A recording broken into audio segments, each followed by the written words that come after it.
I guarantee you कि कुछ अंधभक्त मेरी इस वीडियो को देखकर मुझे गालियां देंगे। अब सही भी है।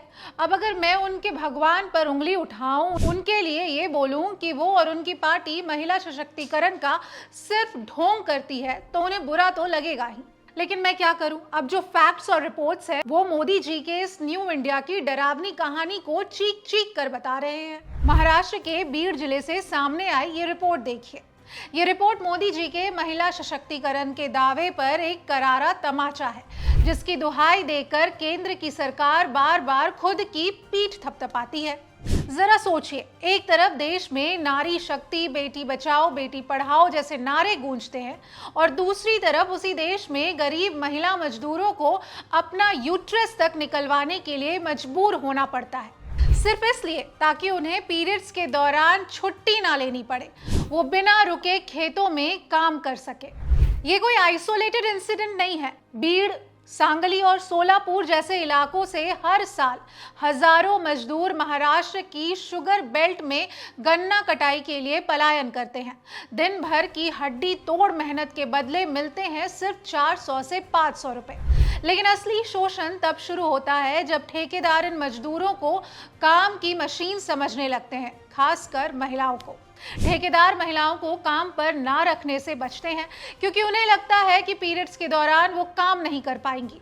अब गरीबी और मजबूरी ऐसी है कि महिलाएं दर्द, थकान और संक्रमण के बावजूद काम करती रहती हैं, और जब हालात बिगड़ते हैं तो उन्हें डॉक्टर से जो सलाह मिलती है वो और भी चौंकाने वाली होती है। गर्भाशय निकाल लो, समस्या हमेशा के लिए खत्म। यानी एक प्राकृतिक जैविक प्रक्रिया को समस्या बताकर उसका स्थायी समाधान, एक अंग को ही निकाल देना।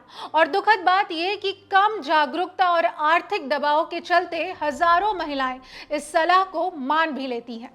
आंकड़े खुद कहानी बयान करते हैं। बीड़ जिले में 13,000 से ज्यादा महिलाओं ने गर्भाशय निकालने की सर्जरी करवाई है।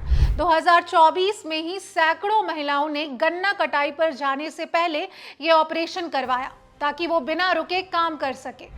कुछ महिलाएं तो 25 साल से भी कम उम्र की हैं। अब सवाल उठता है कि ये सब हो कैसे रहा है? क्या ये सिर्फ सिस्टम फेलियर है, या फिर ये एक संगठित शोषण है, जहां गरीबी, लिंग और मजबूरी को मिलाकर एक पूरी आबादी को एक्सपेंडेबल बना दिया गया है? और सबसे बड़ा सवाल, इस पर सरकार चुप क्यों है? जब संसद में यह मुद्दा उठता है तो केंद्र सरकार कह देती है कि ये राज्य का विषय है, यानी जिम्मेदारी से साफ साफ पल्ला झाड़ लिया जाता है। लेकिन क्या महिला सशक्तिकरण सिर्फ चुनावी मंचों तक सीमित है? क्या ये सिर्फ भाषणों और विज्ञापनों में अच्छा लगता है? अगर केंद्र सरकार सच में महिलाओं के अधिकार को लेकर गंभीर होती तो क्या ऐसे मामले में सिर्फ स्टेट मैटर कहकर चुप बैठ जाती? और महाराष्ट्र सरकार, वो भी इस मुद्दे पर चुप है, आधे अधूरे कदम उठाकर सिर्फ खाना पूर्ति कर रही है। सवाल यह है कि जब हजारों महिलाओं के शरीर के साथ ऐसा खिलवाड़ हो रहा है, तब प्रशासन की निगरानी कहाँ है? हेल्थ सिस्टम क्या कर रहा है?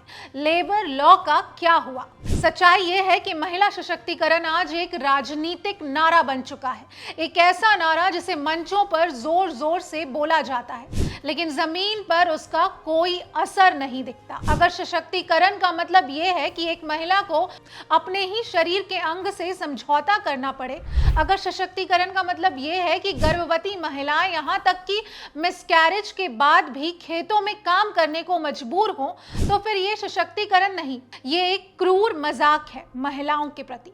ये कहानी सिर्फ महाराष्ट्र की नहीं है, ये उस पूरे सिस्टम की पोल खोलती है जहां गरीब की मजबूरी को मुनाफे का जरिया बना दिया गया है।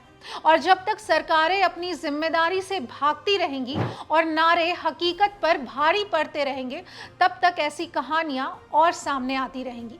क्योंकि सच यही है, यहाँ नारी शक्ति का नहीं बल्कि नारी शोषण का मॉडल चल रहा है, और इसे बदलने की जिम्मेदारी सिर्फ एक सरकार की नहीं बल्कि पूरे सिस्टम की है।